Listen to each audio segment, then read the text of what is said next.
Well, thank you for coming today. And as Dr. Bernine said, we have had a relationship with the School of Rural Public Health for about 7, 8 years, participating in this program, the International Service Program. We've been sending students from SRPH to Honduras in the Dominican Republic almost about 6 to 7 years. We have had wonderful experiences with students from this school, and we're very excited about continuing the program next summer. So, as Dr. Bernine said, my name is Diego Garcia, and I've been working with the Jordan Institute for about 13 years. The Jordan Institute is actually located at the MSC. Do you all know where the MSC is? Some of you guys are Aggies. We have a new building right now. It's been renovated, so if you go, you probably won't recognize it because it's brand new, and I encourage you to go see it because it's a fabulous location. But if you go to the second floor of the MSC, we're located right above Starbucks, and the institute was founded in 1986. We're celebrating 25 years this year. As part of that celebration, we're going to be having a gala, a huge banquet. And we're going to be inducting the International Service Program students in that gala, along with some other students from another program called the Fellows Program. So it's going to be a great occasion to come and meet your colleagues and also just get ready for and excited for the trip where you'll be going to overseas. So what is the International Service Program? The International Service Program is a program that allows you to travel to the Dominican Republic or Honduras and to engage in a practicum experience. You will be working at a clinic and also or a hospital.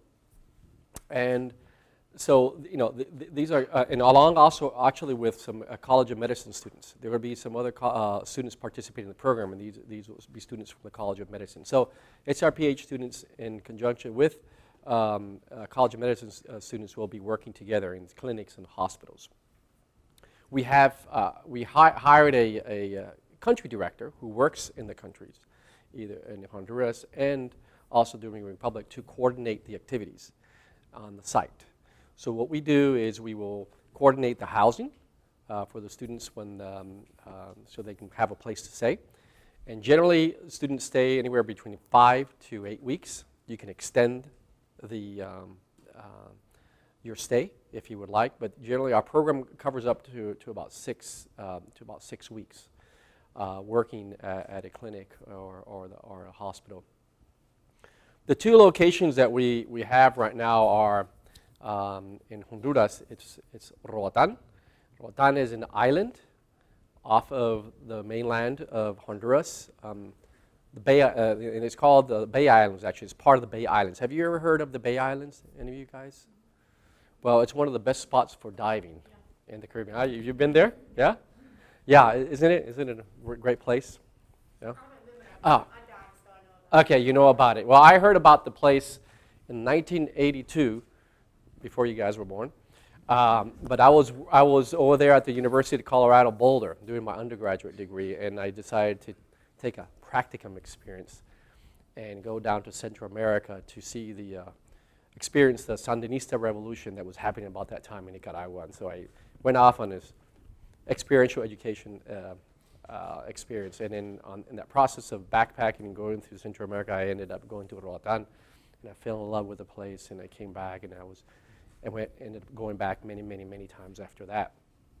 So Roatan is a wonderful place. It is inhabited by, mostly actually by African Americans who came to America through the colonial times many years ago, and they stayed in the islands, and so they speak English, so it's sort of like a Creole. It's a mix, really, but it's actually most people speak really good English there.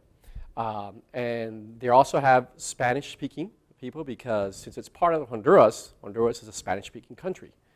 And so the mainlanders will come into and live in the island. And actually, Bay Islands, there are three islands, Roatan, Guanaja, and what's the other one? Roatan, Guanaja, and what's the other one? And Utila.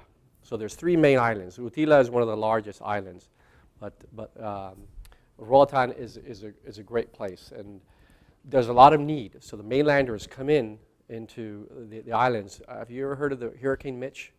When that happened, it was some time ago, about 10, 12 years ago. A huge hurricane that came in through Honduras and destroyed practically the whole country. It was devastated, and so a lot of the mainlanders, were left out without homes and jobs, and so many of them actually left and went to the islands and to seek jobs and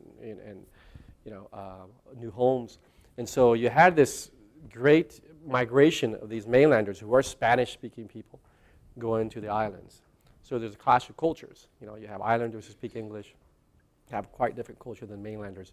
So there are some cultural issues there that occur, but there's a huge need for health and health services in the islands, because you have this great migration of impoverished people now living in some parts of the island.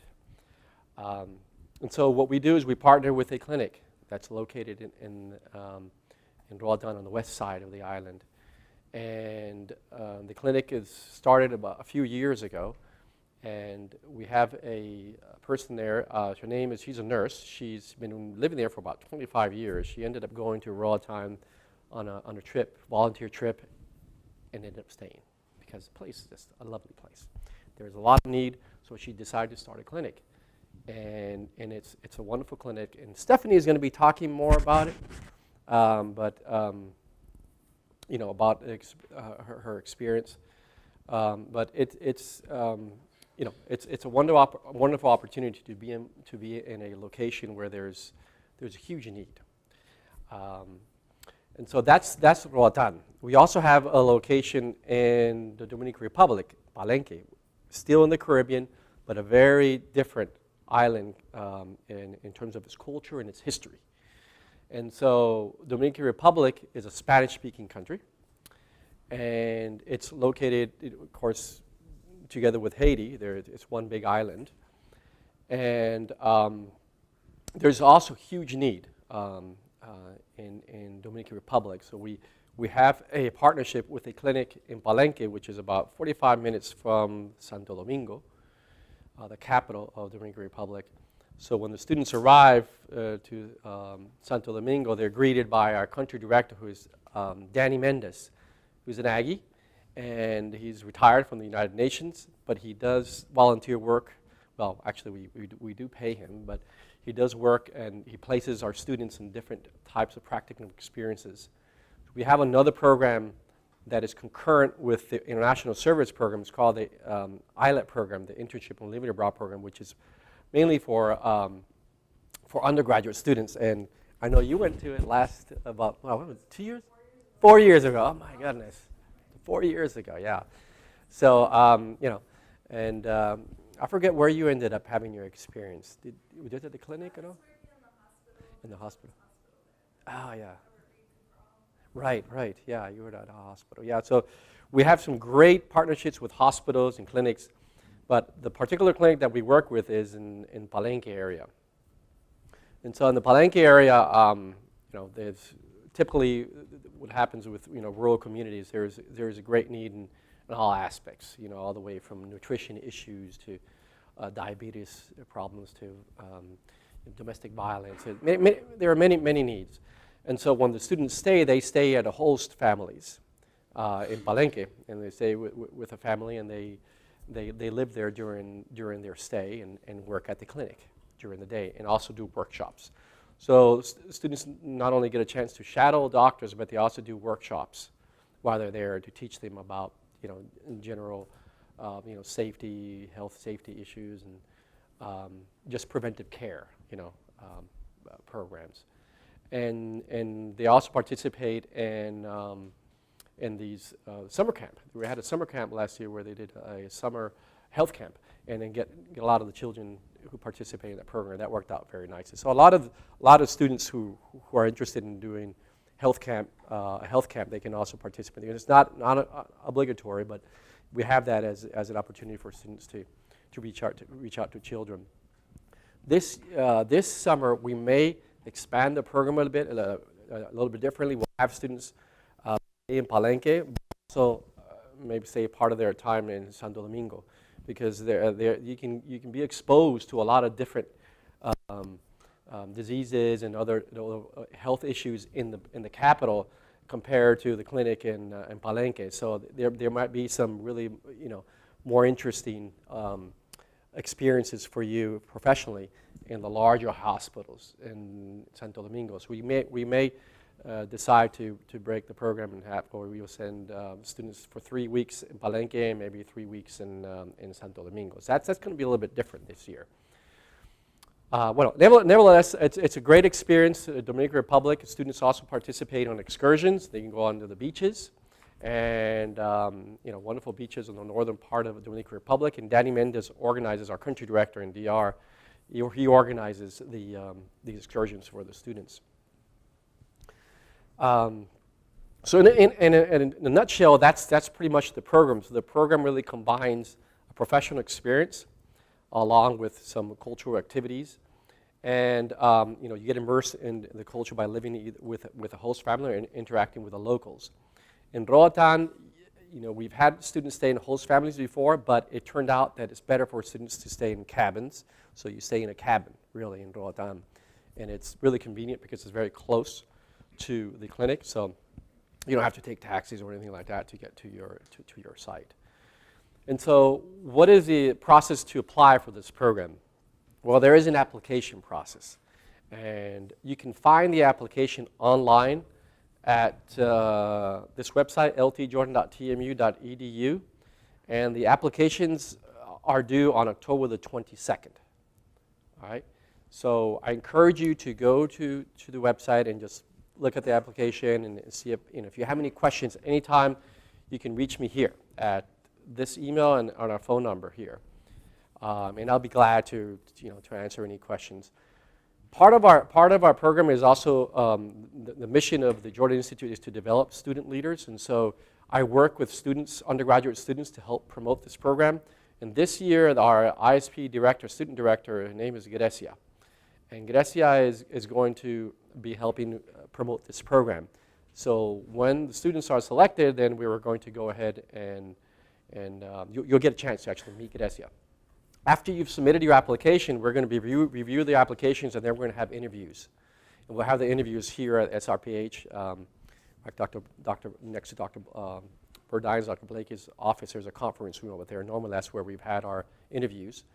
And we would like to select for this program about 7 to 8 students, and so we're very excited and to do this program again this year. And so before I answer your questions, I would like to invite Stephanie to come up, and she's going to do the visual presentation, because a lot of the verbal people tune out on verbal presentations.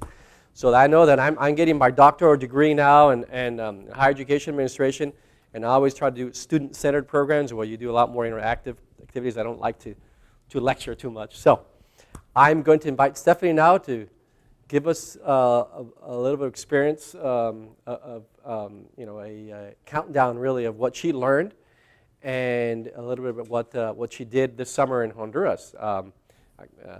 She went over there in May of this year, and then stayed for 5 to 6 weeks in Honduras. So Stephanie, thank you so much. Appreciate it. For those of you who don't know, I'm Stephanie, and I went to Honduras this summer. So basically, I spent 5 weeks in Roatan, Honduras. Diego gave us a little bit about Honduras. It was a 2-hour flight from Houston, and we stayed in an apartment. We shared an apartment, the 3 of us. That was like maybe 5-minute walk from the clinic. And the clinic that we worked at was Clinica Esperanza, and basically it was a health clinic in the area, and I was very surprised because it had a very high quality health care, something you would see in the US. So for them to get what we have, it's very fortunate for them. And the clinic was open from like 7 a.m. to maybe 2, 2, and they would probably be there maybe at 5, just waiting for the doors to open because they really needed those services. And every day it was packed.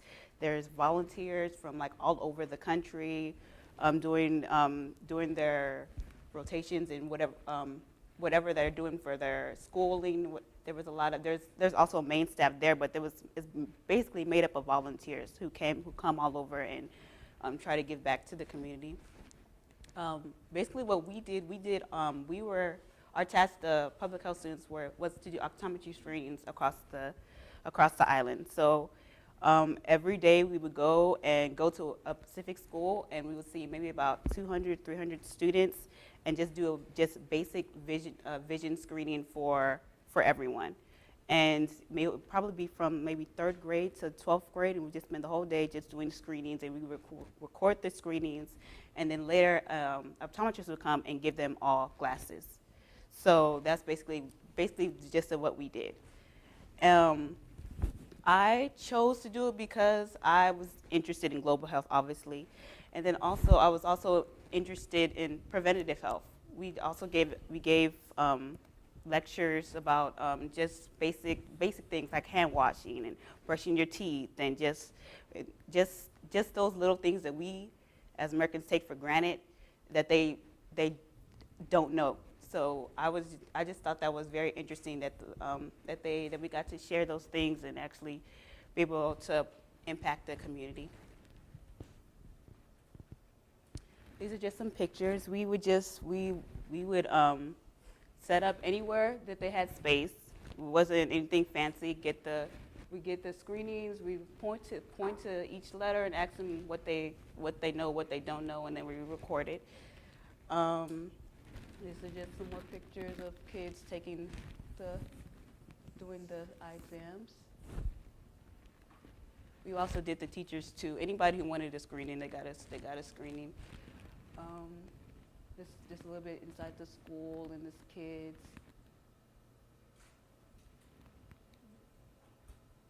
This is my favorite picture. They love the camera, so we're always taking pictures and photos. This is actually a presentation we did for, I think they were like kindergartens on hand washing, and I thought it was very cute because we asked them, when we were trying to present to them, we asked them what are some healthy habits, just to introduce the topic, and they said healthy habits are sharing, giving your toys away, and loving each other. So I just thought that was just really cute. And those are healthy habits, so we're going to talk about hand washing too. So that was that was funny. When we weren't doing the optometry screenings, we volunteered in the clinic, and what we did, we either did triage, we did pharmacy, or we shadowed either a doctor or a nurse around or a PA assistant, and just helped out in the clinic for a little bit when we had the time. So that's Whitney, another volunteer, just doing weight. This is a little bit in the pharmacy. It's very, very, very small. They trained you to do it. Very tight. Everybody's working in the clinic. This is just a little bit of the, I guess, environment, just so you can get a feel for how Honduras is, the look of it, the feel. Here's some more pictures.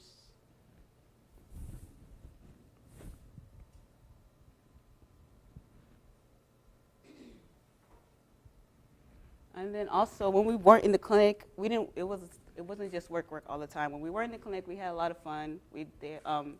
Miss Peggy, who owns the clinic, she was known all over Honduras. So if you mention her name, you get like a discount anywhere. So we were just using that up. All the volunteers hung out together. We went to resorts on Sundays, scuba diving, snorkeling, kayaking, just everything we did. What else? We always went out to eat, we went karaoke. It was a lot of fun. So just a few pictures of that. More pictures of that. Okay, and I just have a few tips.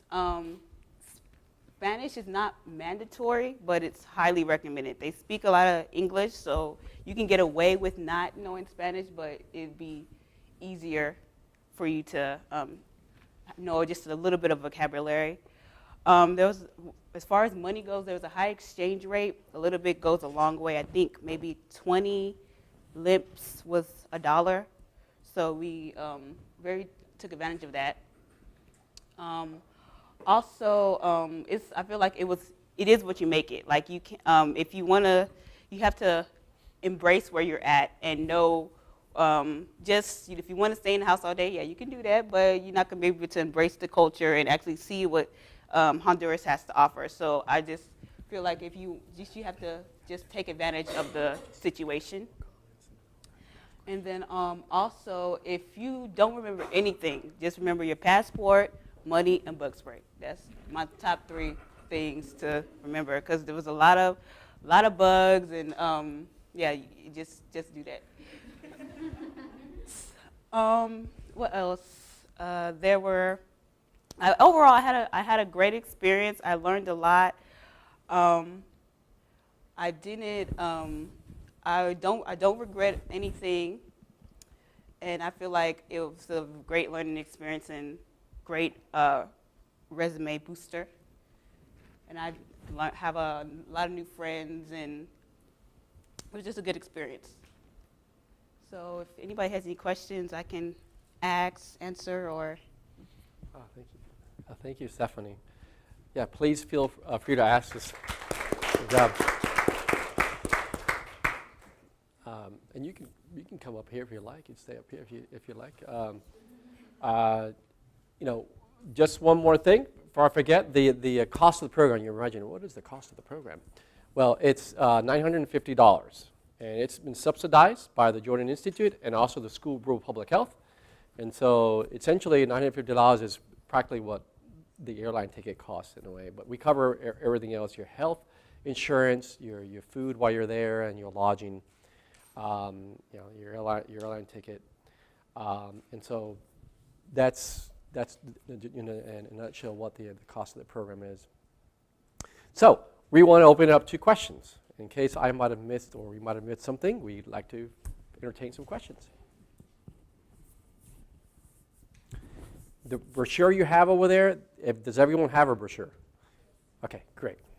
Excellent. Yeah. Hi. I was speaking to a former student, and they were telling me about other location opportunities with the Jordan Institute. Yes. Is that something that's open to us as Yes. students, or is it just these locations specifically? Right, yes. I wanted to talk about the other programs, but I felt like I needed to focus on this particular one. But yes, now that you've asked the question, we do have a program called the Fellows Program. It's in the brochure. It's a Fellows Program actually provides scholarship money to students interested in doing research, independent research, anywhere in the world. I know we have a few SRPH students who are applying for that program, and it's particularly for students who have an interest really and a passion for doing research, and so that's what that program is about, the Fellows Program. And you can choose any country in the world, anywhere in the world, where if they have travel warnings in this country, then we have to go through some internal processes with the dean of your college and the president of Texas A&M University, because ultimately SRPH will be part of Texas A&M University. I believe by next year that a partnership will be finally and officially done, and so we would need to go through those processes. But yeah, so we do have another program called the Fellows Program. The internship program that we have is really primarily for undergraduate students, which is why I would recommend this, the International Service Program and also the Fellows Program. Yeah.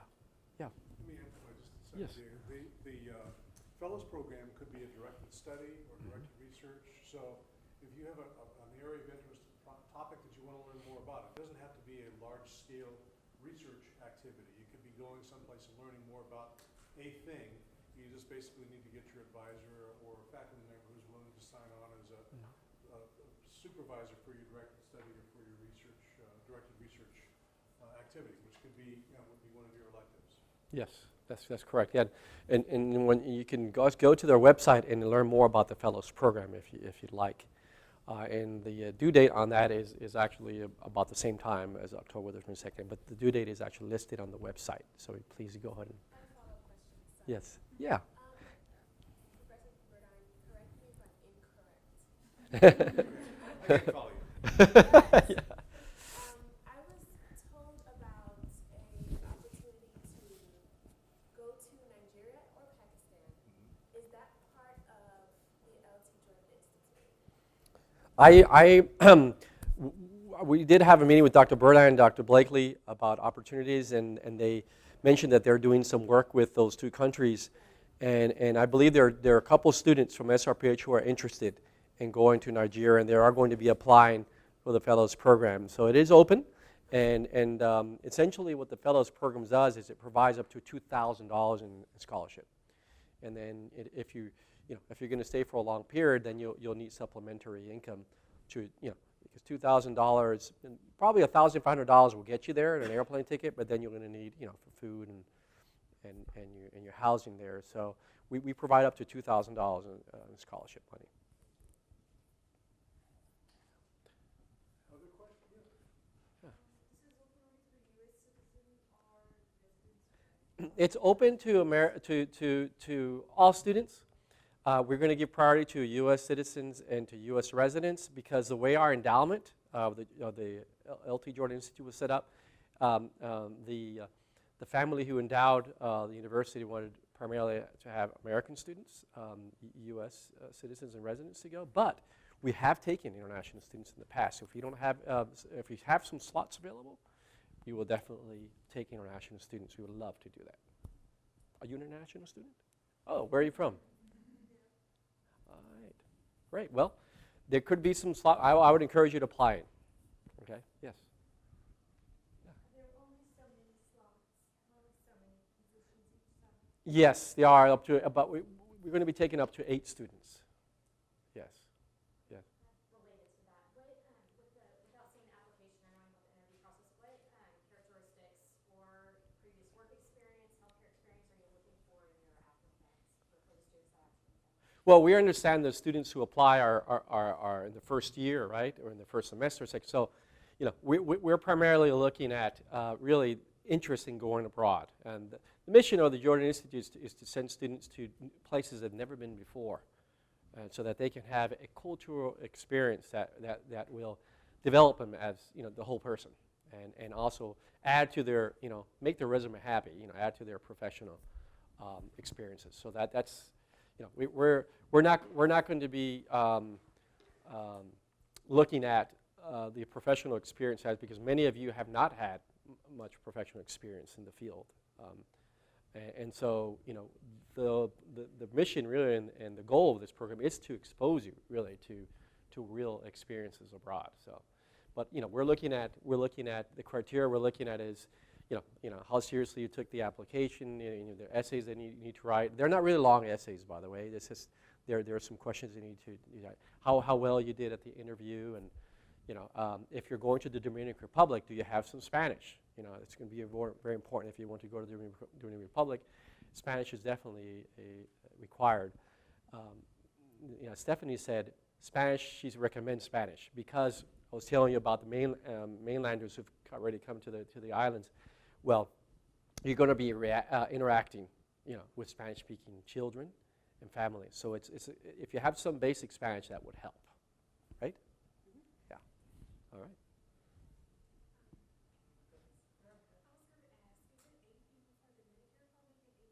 No, total, for the total program, for both countries, correct, yes.